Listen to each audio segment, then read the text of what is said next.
how do Americans who are deeply religious in a way that drives their politics find common ground with atheists and agnostics whose politics are driven by other value structures? In my experience with atheists and agnostics, our priorities are really different. Nations who have made their political structure focus strongly on their religious structure, I think it's been problematic. Yeah, I have a pretty hard line on this one. Well, welcome everybody. Thank you for joining us here tonight.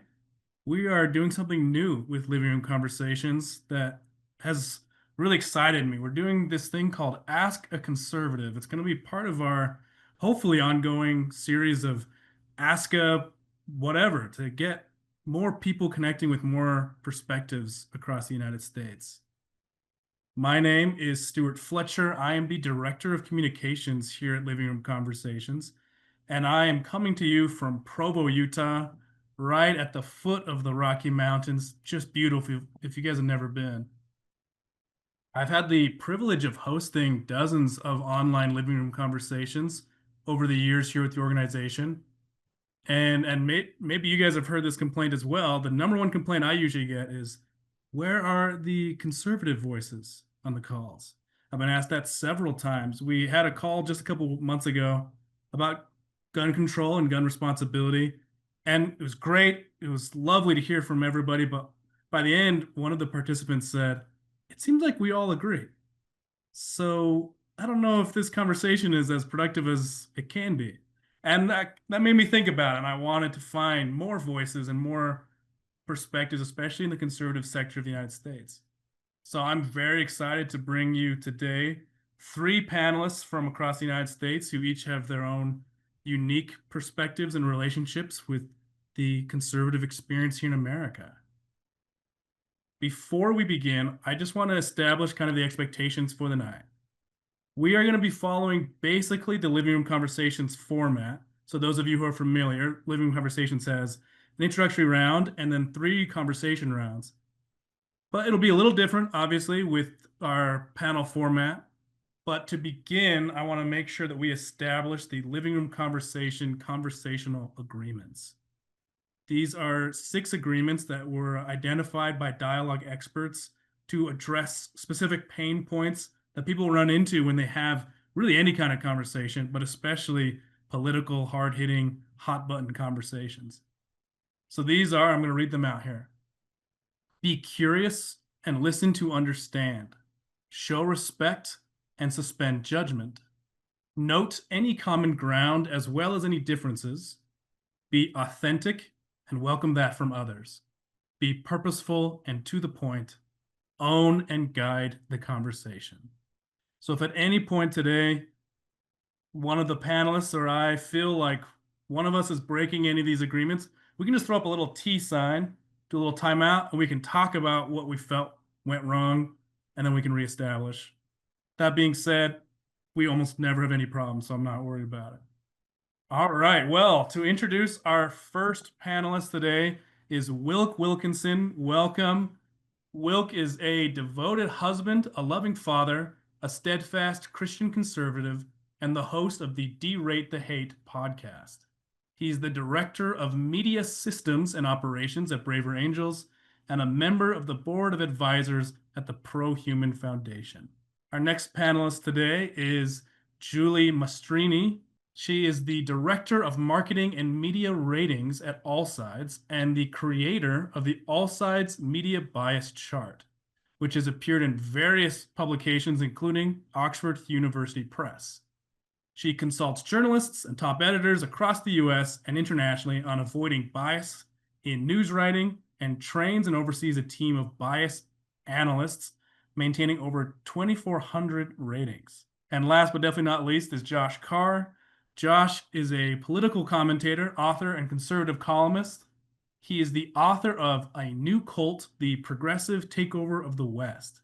He hosts the Josh Carr Show and is the CEO of Carr Media Company, which provides conservative news to Americans in their native language. Welcome, all of you. Thank you so much for being here.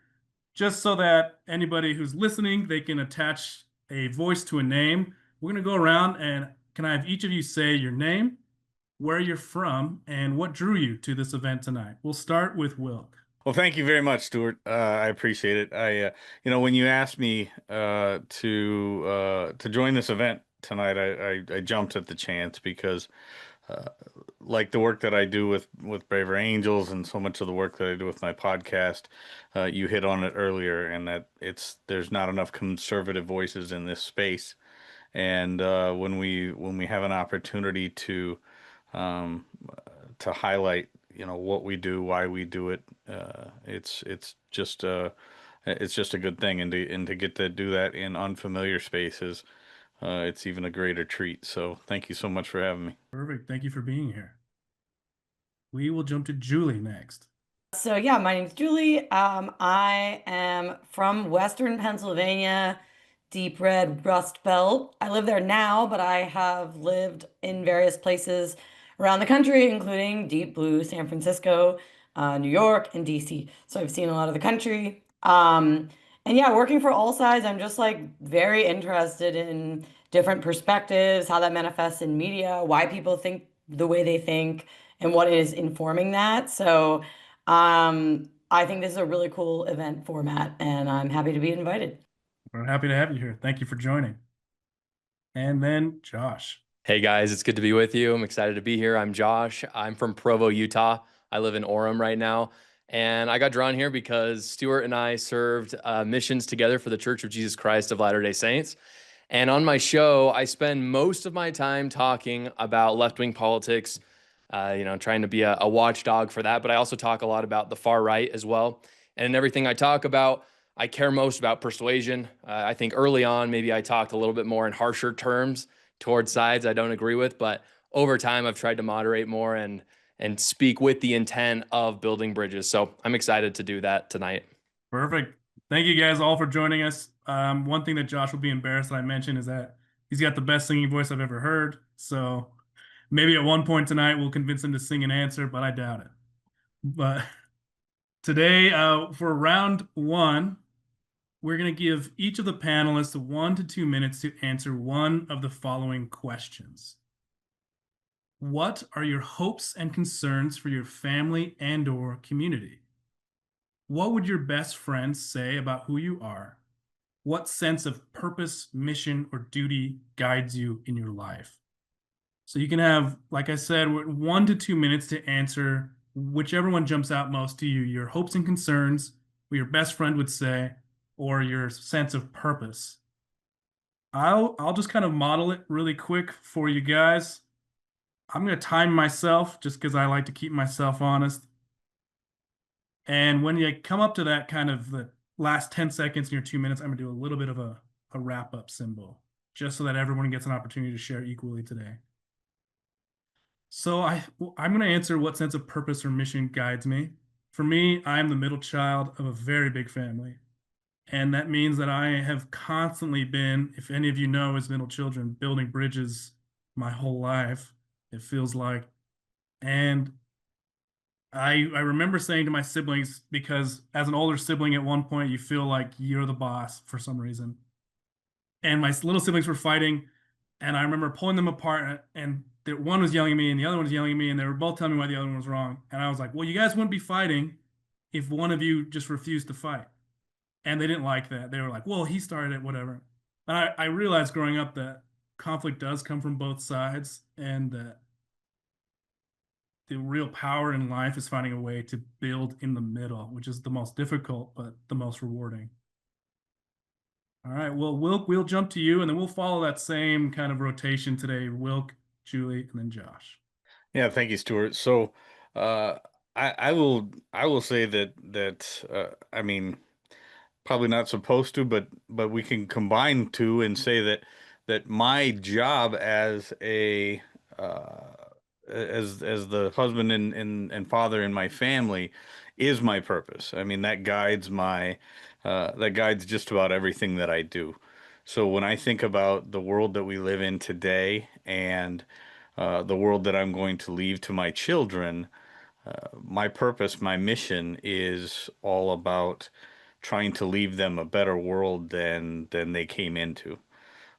We have far too many people out there today that are doing all they can to muddle things up and kind of wreck the world that they've been given.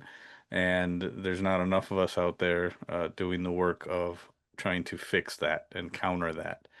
So that is my life's purpose. That is my life's mission. That is what I work at every single day. That's why I do the Derate The Hate podcast and work at Bravery Angels and try so hard to fix a world that I didn't break and try to make it a better place for everybody, my kids and yours. Somewhat similar. I would say that my sense of purpose is about finding and orienting towards the truth. I think that society works best that way. Individuals operate most optimally that way if we are seeking the truth and moving towards the truth. Obviously, that can get tricky. That's why I work at a place like AllSides, because I understand how hard it can be to find the truth. And I think AllSides does a good job of giving people tools to find it.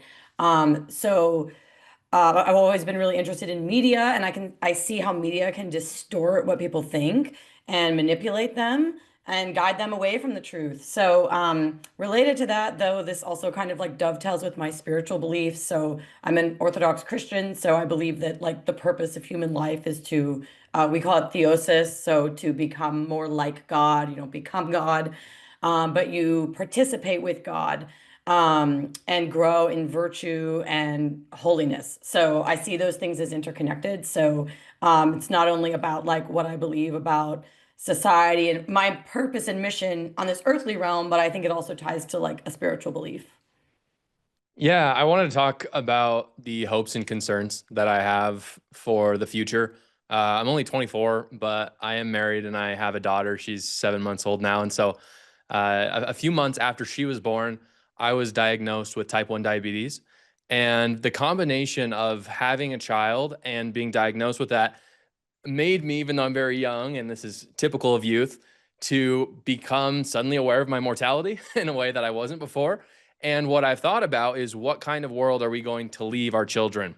And so I view my purpose in life to bring a better world, not just for my children, but for others.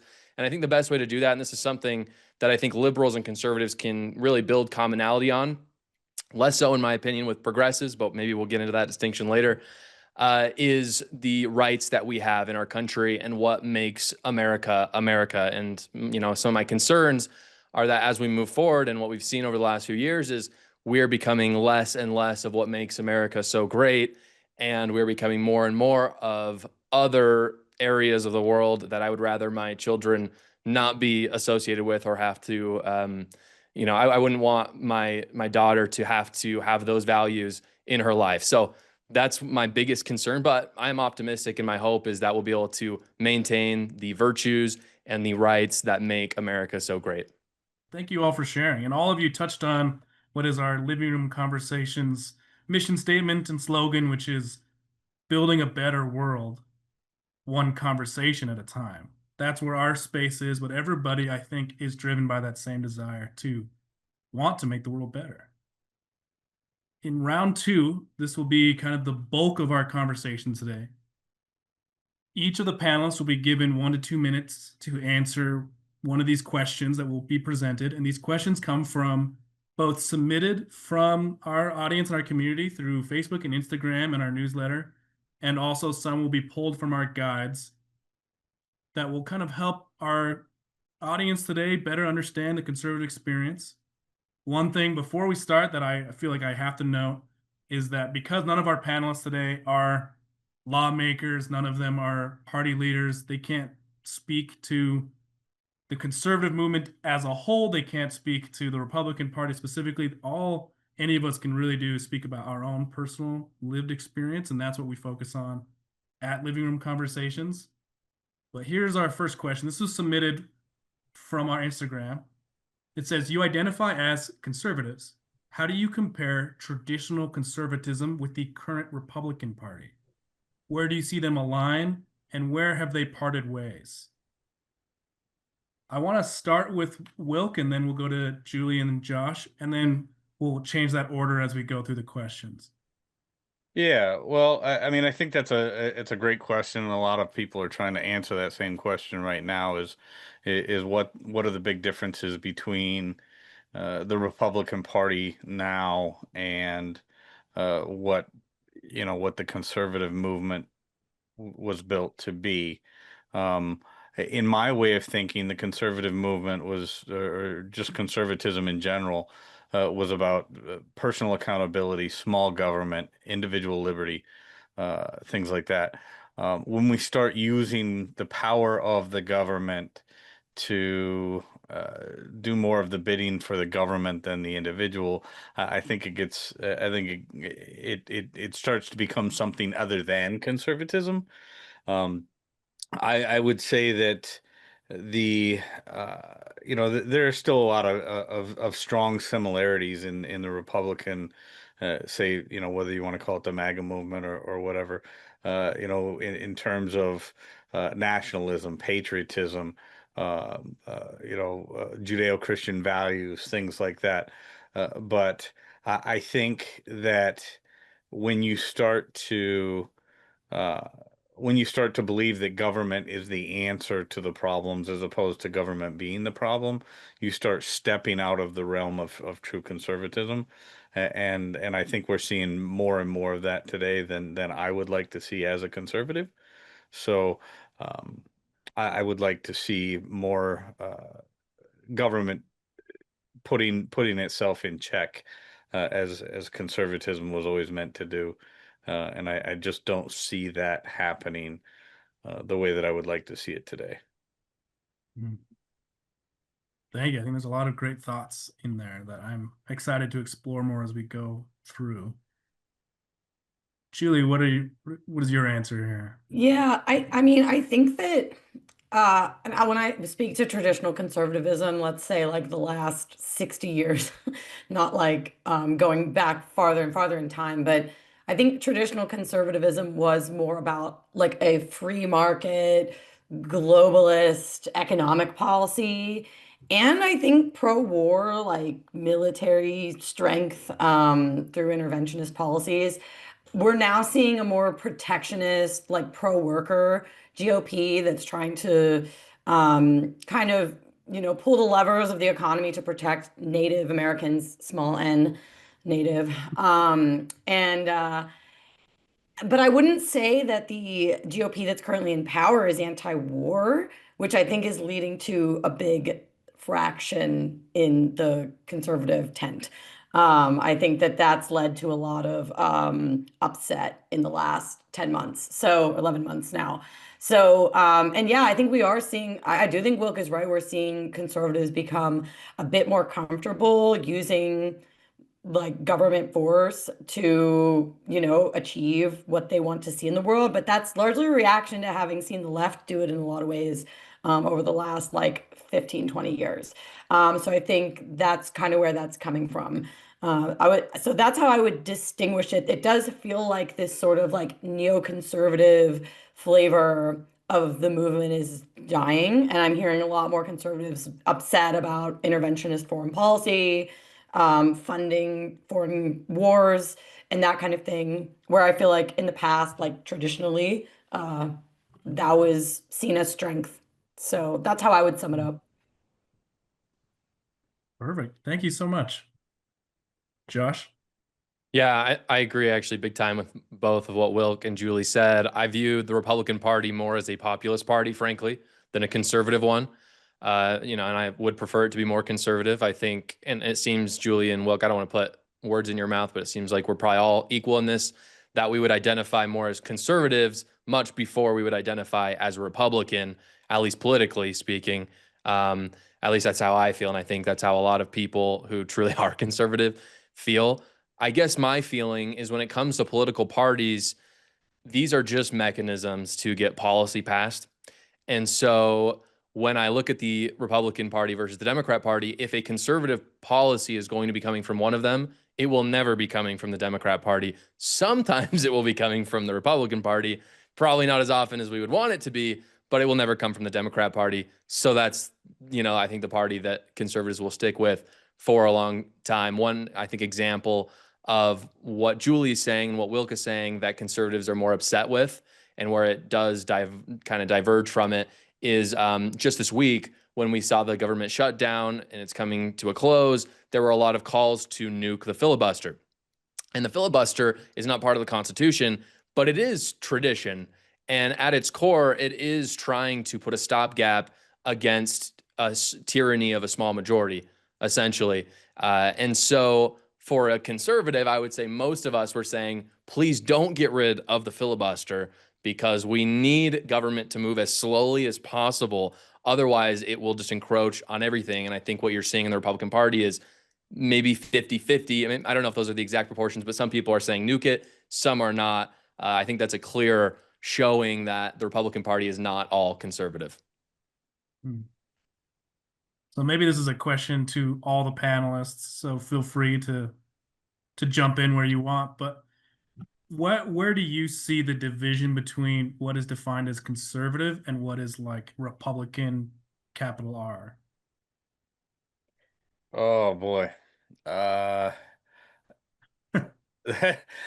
So yeah, I mean, I think people have probably heard the concept or heard the phrase probably recently, like big government conservatism or whatever.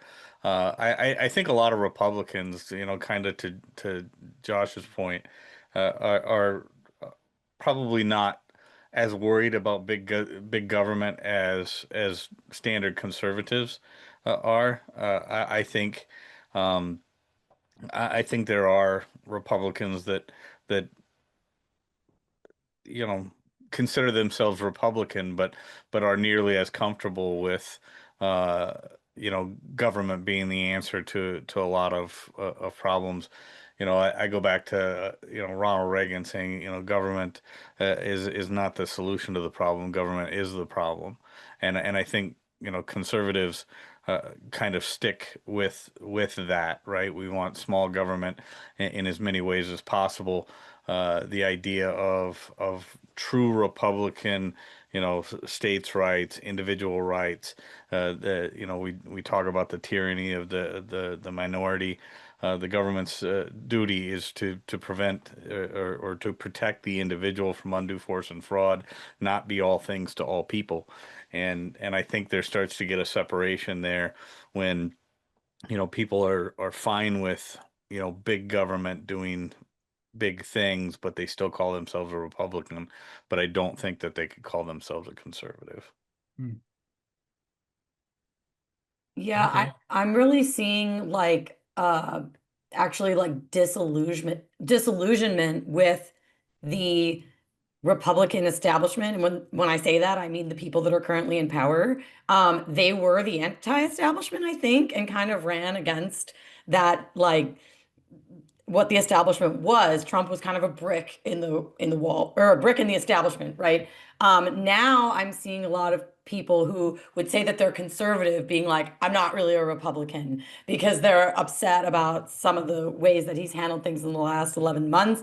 I'm not saying this is universal on the right, but I'm seeing it maybe, like Joshua said, more amongst like the populist cohort of the party. And they are, they're not they're looking at how things have been handled with Ukraine, Israel. They haven't seen immigration enforcement to the degree that they want to. There's a lot of disputes over like H-1B visas, and how many foreign workers we're allowing in. So I think that those folks would say that they're conservative, but they're not feeling Republican right now. And I think these issues are going to be like coming to the forefront in the midterms and then leading us into 2028. It's going to be really interesting, because I think that's what's starting to happen, is this sort of distinction. And maybe the other panelists would characterize it differently. But that's the moment that I sense that we're in right now. Yeah, for me, when it comes down to parties or like what truly is politics and not ideology, I find I get very reductive with it, which I think Julie was touching on, which is that if I was living in Washington, D.C. right now, I would be a Democrat, because being a Republican means nothing there. The best use of my political power in Washington, D.C. would be electing through the primary process, or I suppose I could be an independent since Democrats allow that. I could try to primary through the most conservative Democrat possible, knowing that they're probably only going to do 1% of what I want. But knowing Republicans, if I'm a Republican, I have absolutely zero power in Washington, D.C. I live in Utah, where Republicans are going to win almost every election, depending on what happens with the current stories happening right now. But I'm going to be a Republican because I want to have power over the primary process so that I can put forth the best Republican possible. So I guess I just don't, like, I don't really care. Like, it depends on where I live, you know? And frankly, what you've seen from the left, actually very cleverly, and you saw this especially in 2020 during that election, was you were having liberal Democrats register as Republicans to essentially vote in the primaries for what they believe to be the least desirable Republican, so that later in the general election, their candidate would win. And people called it dirty. I actually think that's a really, really smart use of your political power. And that's how I view it, is like, this is just, you are a vote and you get you only get power in the party that you put yourself in. And so you have to make that decision. I'll echo that a little bit. I actually voted for a Democrat in my local elections because he was stronger on immigration than the Republican. So I was literally just looking at, and I spoke to both of them. This was like a state representative, so I had access to them, spoke to both of them. One of them was endorsed by Trump, the Republican. She was endorsed by Trump. But when we talked to her about one of her policies, which was a plan to resettle Afghan refugees in this like working class Rust Belt city, where that would really, in my opinion, disrupt the culture and the sense of trust in the community. I didn't like her answer on that. And the Democrat was the one that was like, yeah, you guys didn't vote for that. We're not going to do that. Like, he was the one that kind of sounded the alarm. So he ended up winning my vote. But he was a Democrat. But he's kind of like an old school Democrat, like the way that Democrats used to be more populist or like in favor of protecting the working class, like that kind of thing. So I do think a lot of people on the right who are thought of as being on the right, they are looking at it on the level of not just like, oh, just like vote for any Republican. They're looking at what these folks are saying, what their policies are. So a lot of this conversation has drawn a distinction between like party affiliation and ideology, which I do think is very important. And I think that distinction is even more important, like the more granular you get, because each person, even the four of us here, you know, you can all fall on the same side, but you can still feel differently about certain things. I wanted to drop a question from one of our guides in the chat here. And just for all the audience members, there will be a time near the end where we can drop questions for the panelists. We can't promise that we'll get through all of them because we do have a limited amount of time. But just so that you know, if you have questions, you can write them down, but then just put them in the chat in the end. I'm going to drop this question. It's from our American Creed guide. It says, what core values do you think Americans fundamentally agree on? So, Julie, I want to start with you here, and then we'll go to Josh and then Wilk. Yeah. This one's tough because honestly, like off the bat, we're in such a polarized time. Very little comes to mind, especially like I used to maybe 2 years ago, I'd say free speech, but that hasn't felt true. You know, Charlie Kirk was shot. We saw a lot of censorship, canceling over things people were saying in the last 5 to 10 years. So free speech doesn't feel like a shared value anymore. I would say I think the average American probably believes in like equality under the law, you know, being treated equal under the law. Now I don't think we all believe in equality of outcome. I think some people want equality of outcome. Conservatives aren't concerned with that. They don't believe that's like even metaphysically or, you know, possible. So yeah, I'm that question is tough for me lately. It's very hard for me to come up with things because anytime I think of a value, I think of ways that one side or the other has like violated it or thinks of it fundamentally differently than the other side, right? Even that example I gave of equality, like the left thinks of it in terms of equity, right? And then conservatives wouldn't think of it that way. They'd say, no, you should be treated the same under the law as another citizen, or we're equal under God or in the eyes of God, but not in terms of outcome or how much resources we're going to provide you from the government or whatever that may be. So that one's tough lately. That's a sad thing. That's a sad conclusion for me to arrive at. Yeah, that is hard. And it's definitely on the scale that we talk about too. We forget the United States is the third largest country in the world. Like that's quite a scale to be trying to get everyone to fit into one bubble. Josh, what are your thoughts?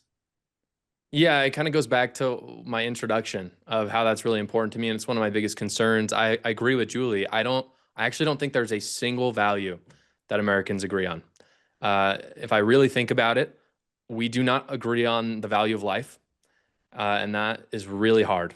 And that's one, especially for me, that makes it difficult to not get emotional and kind of riled up. I don't think that you should turn up the temperature ever, but when you can't even agree that life is worth something, that gets really scary. And Julie even brought up that we think, that we should have the rule of law, that everyone believes that we should be treated equal. I'm not sure about that one either, because when she said that, what came to my mind was Luigi Mangione and him going out and murdering the United Healthcare CEO. And I understand that he believes that that was just. And I know that a lot of people could say, well, that's a isolated incident. That's just one person. But I saw so much positive feedback to that.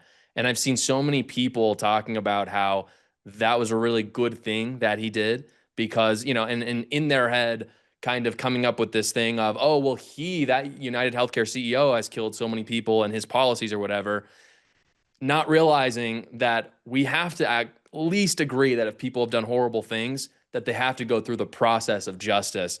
And I think there's a huge amount of people in the United States that don't believe that. I think probably if you asked me, what is the number one thing that we could do collectively to save our country or be better, it would be, let's start with what values we can agree on and essentially choose some and work on educating everybody to agree on those things. I don't know how we're going to do that, but it's a huge concern for me. I just don't think we can agree on anything right now. Yeah, and I definitely saw that with Luigi and just post Charlie Kirk's assassination. Both Yeah. I saw people celebrating, and you go, wait a second, let's think about this. Wilk, what are your thoughts? Yeah, so I'm going to take a little bit of a different spin on this because I agree that it the perception of things right now is that Americans don't agree on most of our core values, and for a lot of people, perception is reality. But the reality of it is, uh, when we think about our our reality is guided strongly by the communication or the media or whatever we ingest. And if a small portion of the American public, which this is true, but a small portion of the American public has the loudest voices, and those loud voices are kind of guiding what our perception, therefore our reality is. I don't think that the vast majority of Americans are the hateful type of people that uh, agree with Luigi Mangione or the this kid that killed Charlie Kirk and things like that. While there is a large amount of media coverage for these really horrible people that are celebrating those murders and things like that. Uh, I think that's still a very small portion of the overall public. And I think uh, I think that fog model that I talk so much about incentivizes those ugly figures that are out there highlighting those things because they want us to believe that that is the mainstream narrative, but it is not the mainstream narrative. More Americans out there still believe in the value of free speech and we want primarily the same things, right? We want a safe place to sleep at night, a safe place to raise our children, food in our belly, clean water to drink, clean air to breathe. These things are hugely important, and the vast majority of Americans want that. And I don't care whether you're Christian, Jew, LDS, Muslim, whatever. This is a pro-human stance. So when we think about our core values, we cannot pretend to believe that the small portion of people out there, these agitators with the loudest voices online, speak for the majority of people, because it's simply not true. Yeah, I want to give Julie and Josh a moment to respond to that if they want to, but I remember I watched a data analyst on YouTube talk about how many people are actually on Twitter, and this was Twitter at the time, so this was like 5 or 6 years ago. And he went through all these calculations to find out like how many people actually engage, how many people are actually posting, how many people are real people versus dead accounts versus bots and all. It was a long video. But in the end, he was like, it's less than 2% of the world's population. And obviously, like, it might skew a little bit more in the US because we have a lot of American Twitter users. But even then, he said it's less than 5% of Americans. So it's crazy to me that like people who are actually engaging such a small number. But Julie and Josh, what do you guys think about what Wilk was saying? Yeah. Can I respond really quick, Julie? Yeah, go ahead. Something I was thinking about. So I agree with what you're saying about I think there's a lot of foreign bots online. I think it's a very small percentage of people. And I think some people who are on Twitter a lot, like I am, sometimes can get that warped perception of like, this is how real life is, when really it's not. The one thing though, that does make me worried, and what I really look to kind of ground myself in how our country is moving, is the elections. And the one that comes to my mind is that Jay Jones just won the AG election in Virginia. And Jay Jones, as most people know, he was exposed for having texts about wanting to murder or see murdered children of Republicans that he was working with, and those Republicans as well. And so, and he won the election. And Jason Miyares, who was running against him, was the incumbent. So this wasn't, just a crazy Republican as well. Like I've met Jason Miyares. He's a pretty normal guy. I think realistically he could have won that election, but he didn't. And I think that kind of thing is what points me towards being nervous that we are a little bit more polarized than we realize.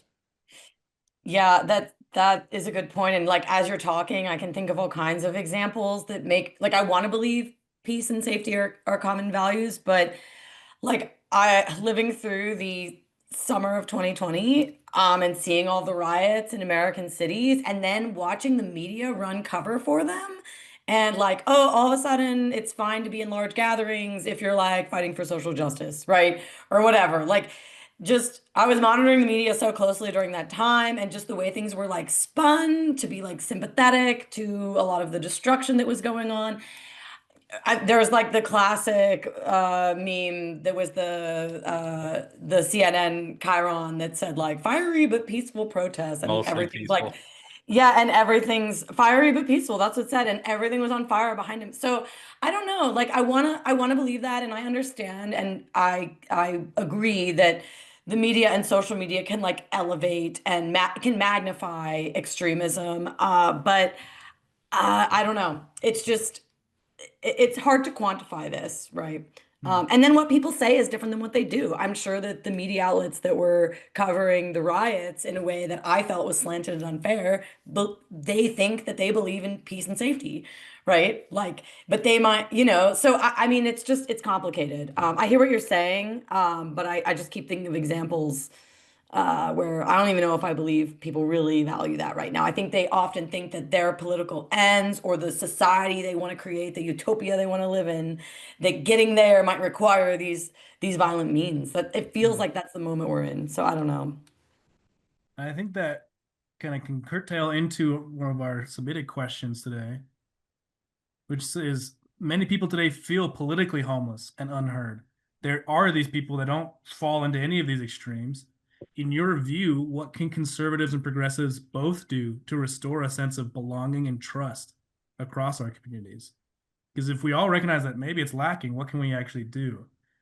Yeah, the thing I thought of was, and I know this is kind of a cliche, but it's things like this where we can actually talk openly about politics. I know that maybe generations, I think millennials and Gen Z are pretty open about hard conversations like religion and politics. I think some older generations, I was a little bit more, hey, don't talk about that at the dinner table kind of thing. But I actually totally disagree with that. I really think that one of the best things that we can do is talk a lot because we do find common ground. And I think that especially today where the political parties aren't so ideological, like we were talking about, they're not really so conservative versus liberal. It's actually easier in many ways to talk about politics than it was before because you may be talking to a Democrat thinking, oh, they must be so liberal, but they actually have some like conservative ideals. They just have a couple hangups on the Republican Party. That's why they're not a Republican. I think the more you talk that way, you realize, oh, maybe I had these dichotomies in my head that were never really that important. Maybe there are a lot of people in my say for me for example, since I live in a very red place, maybe there are Democrats who haven't been speaking about politics because they're thinking it's going to make things contentious, but they end up doing it anyway and have that courage to do it. And then realize, oh, I should have been doing this much more. I realize that my neighbors and I have quite a bit in common, and that maybe the fact that we vote for different people is not quite as important as I thought. Those are great thoughts. Thank you so much. Wilk? Yeah, so feeling unheard is one of the most predominant unmet human needs right now. You know, we live in the most connected age in human history, and people feel more alone than they've ever felt in human history, and that's a huge problem for society, from being, you know, within our families to our communities to our states and national and throughout the world.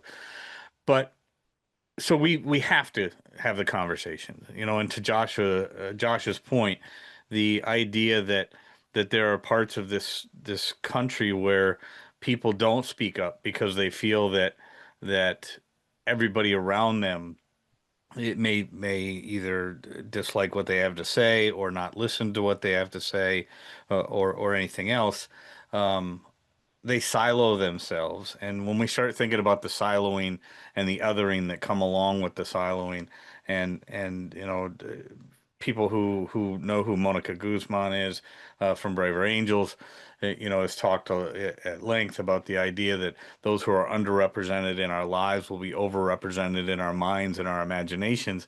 When we don't speak with people of unlike mindsets, we begin to think about them in terms of you know, and not in the best of terms, right? We pretend that they are something that they probably are not.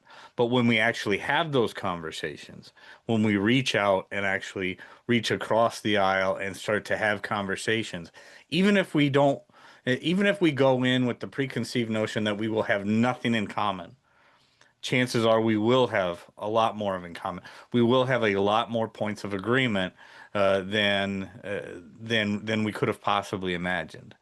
But the reality is if we are not having those conversations, we are robbing ourselves and everybody else from that ability to actually see who the other side is. So feeling unheard, again, one of the greatest unmet human needs in in any of our lifetimes, and we must continue to promote those conversations, whether it be with people we agree with, people we don't agree with, everywhere in between. It's got to happen. Perfect. Definitely agree with that. As living room conversations, that's what we do. But Julie, what are your thoughts? Yeah, I mean, I think that so okay, as far as restoring a sense of belonging and trust, I think curiosity is probably the key. You don't have to adopt somebody else's perspective, but you can kind of demystify it and at least try to better understand it. And therefore, you know, treat that person with compassion and respect. I think that Will hit on something where he was kind of mentioning how we tend to create a caricature of the other side.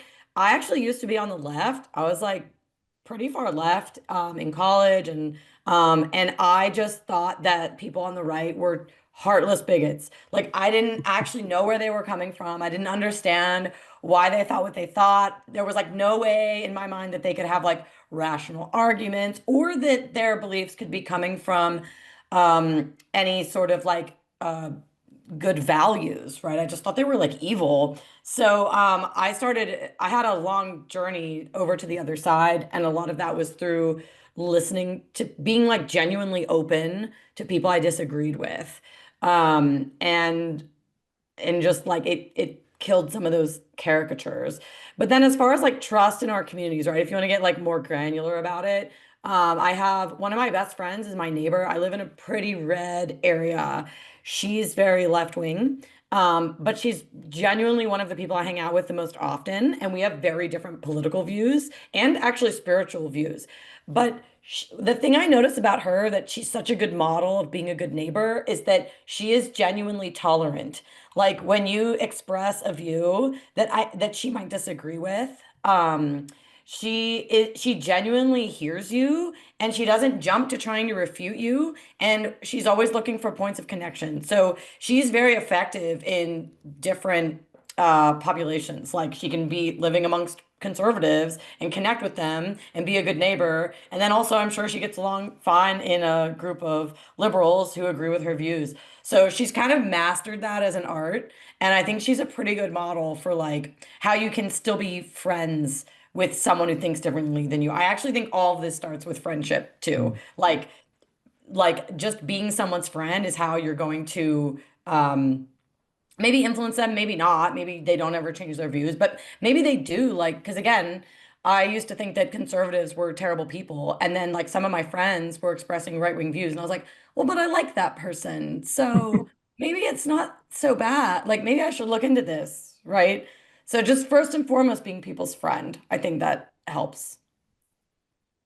I think I have played that exact role many times in other people's lives. I am like they're like, oh, I like that guy. I didn't realize he agreed with these politics. Like, I think it's a funny place to be. But Yep. if you guys want to start submitting questions in the audience to go through, Chelsea, if you can help me out, just kind of looking at some of these. This first one that came in says, how do you think of people around the world compared to American citizens? Are we all equal in some way, children of God, or are you more concerned about U.S. citizens? So I will say that I believe in American sovereignty, and I believe that America was built on an idea that not all the people in the world would ascribe to, and I think we're all human beings. I take a very pro-human stance on all things, and I would love to see the whole world live as America lives, and work through their problems the way that America traditionally has up until recently. Um, but I mean, we as Americans have something special that I think that the rest of the world doesn't, and unless the general populace of different areas of the world rise up and demand that they have the same rights and freedoms and things that we do here in America, then they just won't get them. Would I like to see the whole world get them? Yeah, absolutely. All human beings, I think, deserve uh, what America has, but America fought for it. We continue to fight for it every day. That's a wage that we or a battle that we continue to wage every single day. And as much as I'd like everybody else to just magically have it, it's not a reality for everybody else. So um, I think I'd like them to have it, but they can't just have it. It's got to be fought for. Yeah. And Julie? Oh, go ahead if you want to make a comment. I was just No, going to I jump was to the gonna throw it question. to you. Okay. Yeah, this is actually something I've thought about a lot, and it's a really good question because I think it's kind of drilling right down to an issue that's coming up a lot in politics right now, especially on the right. I think that people around the world are absolutely equal in the eyes of God, created in the image of God, and have equal value in the eyes of God. I am more concerned, though, about US citizens, and I think that the role of government, of any government, should be to protect and care for its citizens. And I think that America has gotten away from that in a very serious way over the last, I don't even know, however many decades.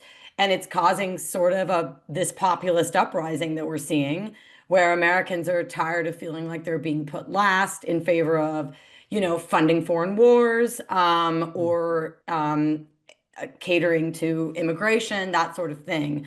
So I would say that that's a major concern for me, is that you don't have a nation without boundaries. And I think Americans have been primed to sort of think in this like globalist way, where we're always supposed to be concerned with allowing in more immigrants, or funding wars abroad, or whatever it is. And it's just felt very much like Americans in a lot of ways are languishing. People are having trouble affording healthcare, owning homes, starting families. Like, we're saddled with college debt. Meanwhile, our tax money is going to Israel and Ukraine. Like, it's kind of ridiculous. So, and I would push back a little bit on Wilk, in the sense that he said something about how he thinks people around the world should live like we do. I actually don't. I think that other cultures have a right to their culture, their beliefs, and the way they want to govern. Now, would I want to be under that structure or participating in that?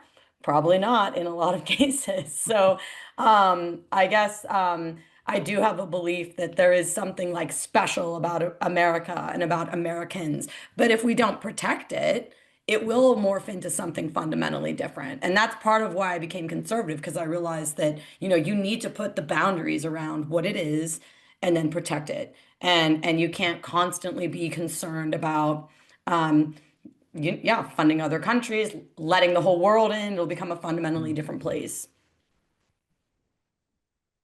Yeah, Josh, did you have a response?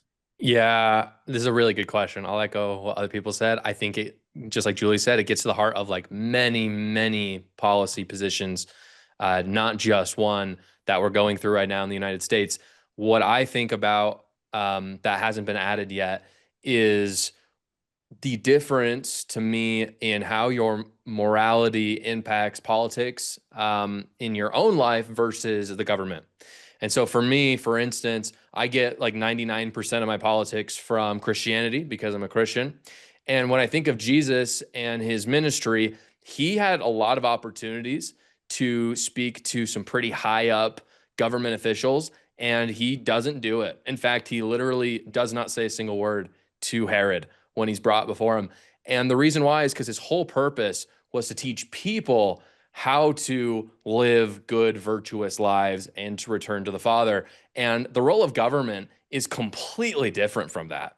And maybe this is a conservative position. I don't know if it really is. But for me, I think if I look at people as all children of God, which I do, and I think all conservatives do, and if I am concerned about people outside of the United States, there's nothing wrong with that. But that should be done at the individual level. The role of government is to take care of its own citizens.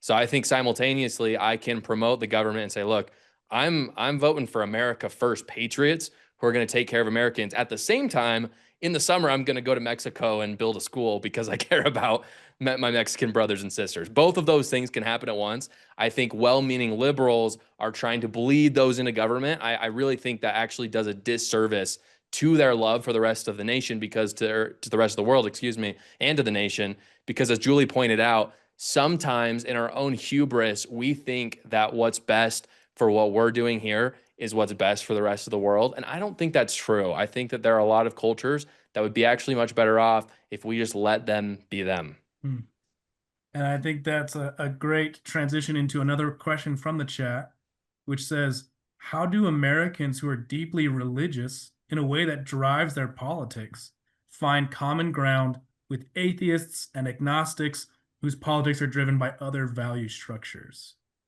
I think this is a hard question in America in general because of freedom of religion. So how do we balance religion and morality?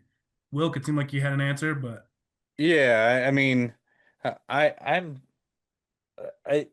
I'm somebody who believes in the idea of, kind of religious pluralism, even though, like I said, I'm a devout Christian, and I like Josh said, he says his a lot of his politics is guided by his Christian faith, and I'm totally cool with that.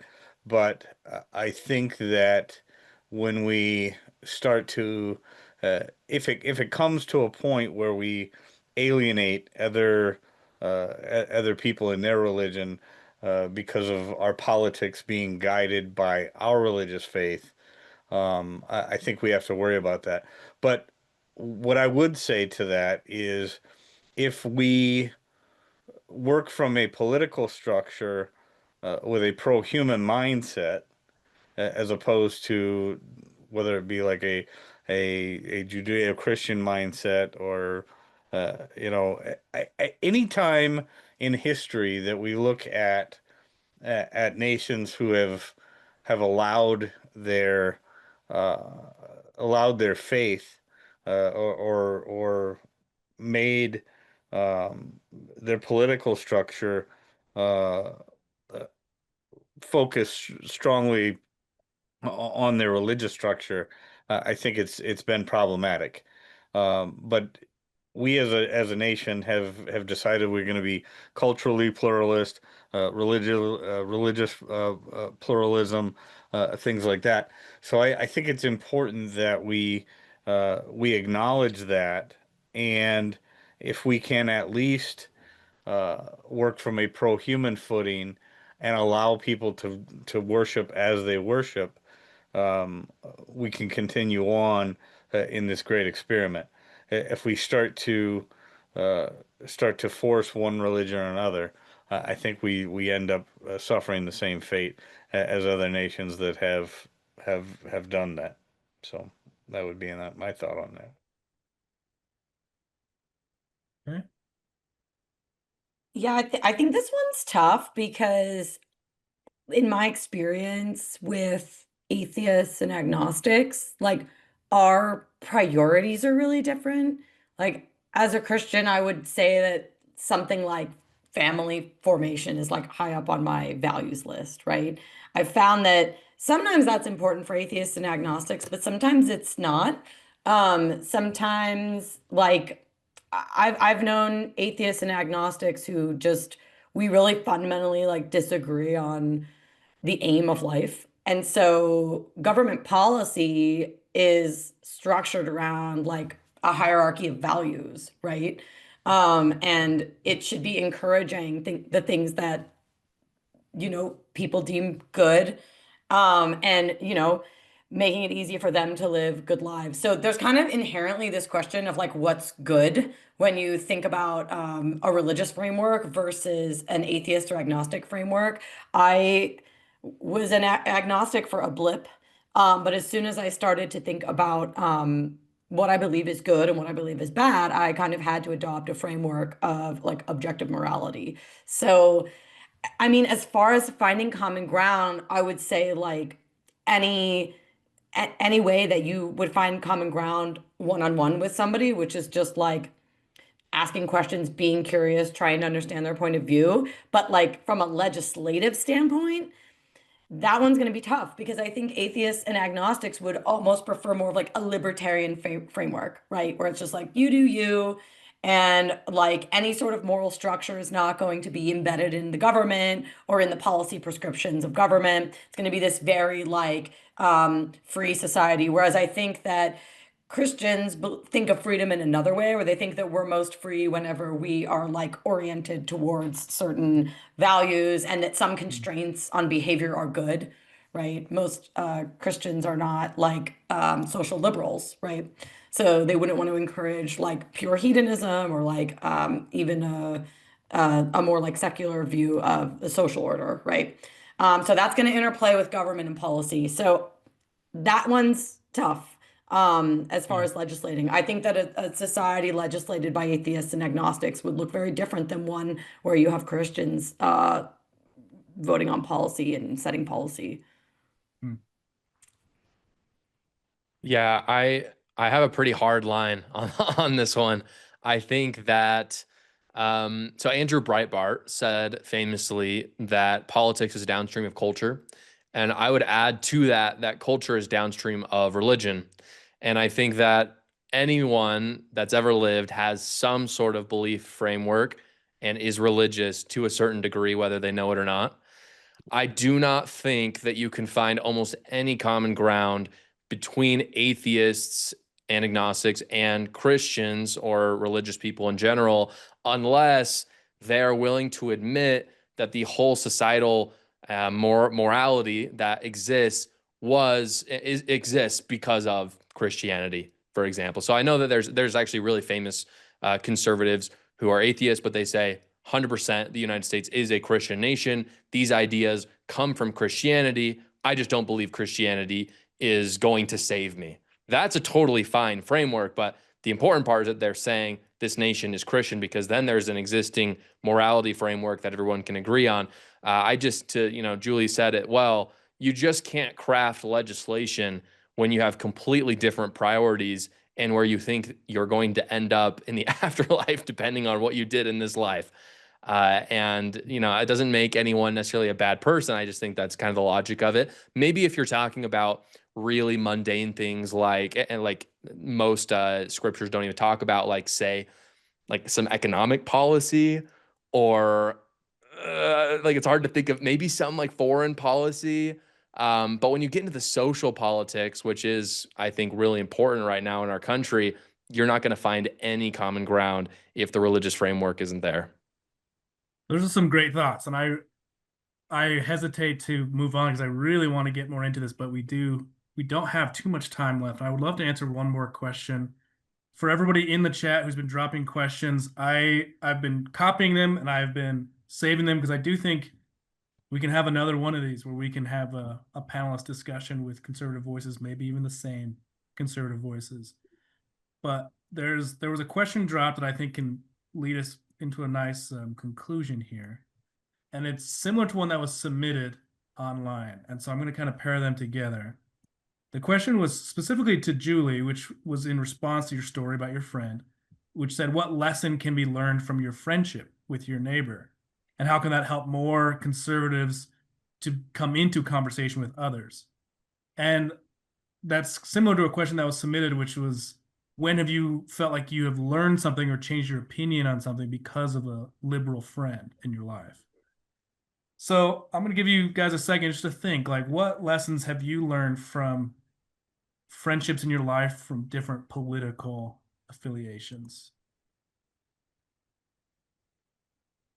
I'll just say this, that going back to something that we talked about earlier in terms of the the way that we caricature those and imagine people that we don't speak with as being, and Julie made a hugely important point in when she said, well, this person was saying this and I didn't agree with that, but I liked them as a person, so it got me thinking, and I'll go back to Monica Guzman's book. I never thought of it that way, because when you actually look at a person and say, I like them, but I can separate what they are saying or how they feel about this particular thing from who they are as a human being. One of the biggest problems, Stuart, that we see is people have made their political identity part of their core identity. And when they started making their political identity part of their core identity, as soon as somebody disagrees with who they or what their particular policy position is on this thing, or or or how they have come to, or how they feel about a particular policy issue, they take that as an attack on what their core identity is, rather than their political policy position on a particular thing. I think it's hugely important that we all start to work again from a platform of, um, I know this person. I've known this person a long time. And just because they think differently than me politically, that does not make them a different person than the person that I've known for so long. We've seen families torn apart because of politics, and we saw saw huge fissures taking place in families and communities and things during the pandemic and because of after the 2016 election. These things have just been exacerbated by the idea that people forgot who the person is and couldn't separate the person from a particular policy issue. It's one of the biggest travesties that we've seen in modern history, in my opinion, is not being able to separate the person from a particular issue. I'm sure you guys have all seen it when after every election. I feel like in my whole life, somebody will post on Instagram or Facebook, like, if you voted for so and so, unfriend me, or whatever. And you're like, well, Yeah. that can't be good. Julie, what are your thoughts? Yeah, I mean, I think that was a pretty good summation, like separating the politics from the person. And I mean, with my relationship with her, really like the thing that I can stress the most is like true tolerance. She's truly tolerant when something comes out of my mouth that she doesn't agree with. And she doesn't have this like reactive, like angry sort of bent. She's very mature. So I mean, as far as like how that can help us all to come into conversation with people who think differently, um, I would say just sort of like in being able to embody that ourselves, maybe when we're confronted with an opinion we disagree with. Also, I do think that the average person believes that they are oriented towards what's good. They want to be doing good. They believe their beliefs back up what's good. Now, obviously, we often disagree that it's truly good. Um, but just like being able to have that sort of um, seeing their humanity and not always being in this sort of like social media warfare stance that we're sort of like primed for whenever we get online to talk about these things, because like it or not, the public square is social media now. That's where we're talking about all of these issues. But I've realized that just like preserving my friendship with her is more important than our political differences, because at the end of the day, like if the power goes out, this has happened, there's a storm, the power goes out, it's like, are you okay? Let's get together and go to the other side of town together where there's power in this snowstorm. Like that literally happened, right? So like in a crisis, a real crisis, like she is my neighbor. She is someone that like I have to look out for, that I would hope she's looking out for me. And that on a local level, on a hyper local level, is more important than what she thinks about like the federal deficit or any of these other things. Like so maybe it's something like that. There is something about like the hyper locality of our relationship that encourages us to be tolerant and to be truly open to each other. On a conversation not too long ago, one of the participants said she stopped listening to national and international news. She only listens to local news, and she said it completely changed her life because she's so happy now. And the important issues will trickle down into local, and the unimportant ones, you can just work, like you're saying, the locality of it. Your relationship is so specific. So I love that. Josh. Yeah, you asked if someone had ever kind of changed the way we thought about politics. And the thing that came to my mind, I haven't thought about this in like a really long time. I don't think I've ever told anyone this story. But when I was 14, I think I was, well, I might have been 16 actually. When I was 14 is kind of when I became more political, realized I was very conservative. When I was 16, I had a stint before college where I was semi-professionally doing acting, just some fun things here or there. And because of that, as you'd expect, I was working with a lot of gay people, like a lot of them. And most of them were older, like in their 20s, 30s. And I remember distinctly, this is here in Utah, one day there were two, they were married, two gay guys in their 20s, super nice, good friends. And they were talking about how they, I don't remember what capacity it was in, but for whatever reason, they weren't able to serve in a particular capacity in our church anymore because they are openly homosexual at the church. And to be clear, I would not change that policy at all. And I think the church has every right to do it and should do it. But I can remember feeling kind of weird about it. And I kid you not, the next day I was at dinner with my family and I just started crying in the middle of the dinner. And it was because it had been bugging me so much how hurt these people were. And again, it didn't change my mind on the politics of it or my religion, but just this new charity and love was there for me for the LGBTQ community that I just had never felt before in my life. And that has stuck with me. And I think the moral of that story is what Julie and Wilk were saying, which is at the end of the day, being friends with people supersedes politics. And if you really want to fix some of the animosity and the polarization in our country, just go be more friends with people. You don't have to change your opinions. You don't have to change your religion. Just go talk to people and be friends with them. And it turns out that you're going to realize that you have a lot more in common and you're going to love them. Mm-hmm. Thank you. Thank you all so much. I really appreciate you joining us on this call. And I know it can be a little intimidating to be like, you're kind of like a fish in a bowl and there's all these people watching you. But I really appreciate it because I really do think that there is power in just hearing from other people. Living Room Conversations is built on what you were just touching on, Josh, which is just be friends with people. Just talk to them. There should be no topic you can't have if you're friends. And you don't have to come out agreeing in the end. You don't even really have to like the way that they came to their conclusions, but you can still like them. So again, I really appreciate you all being in. I appreciate all the people in the audience today for joining us tonight. I've seen in the chat that there's a lot of call for more of these kinds of conversations. So I want to build out more of these in the coming months and years. And so I really appreciate it, but we are out of time here tonight. Thank you all. All of you have a good evening, and check out livingroomconversations.org. It's where you can find all of our resources and our ongoing events. And check out our panelists at their various different places. Derate The Hate, the Josh Carr Show, AllSides, always doing so many great things with the media ratings chart. So thank you. Thanks, guys. Very good. Thank you very much. Appreciate it. Thanks for having us. You guys have a good night.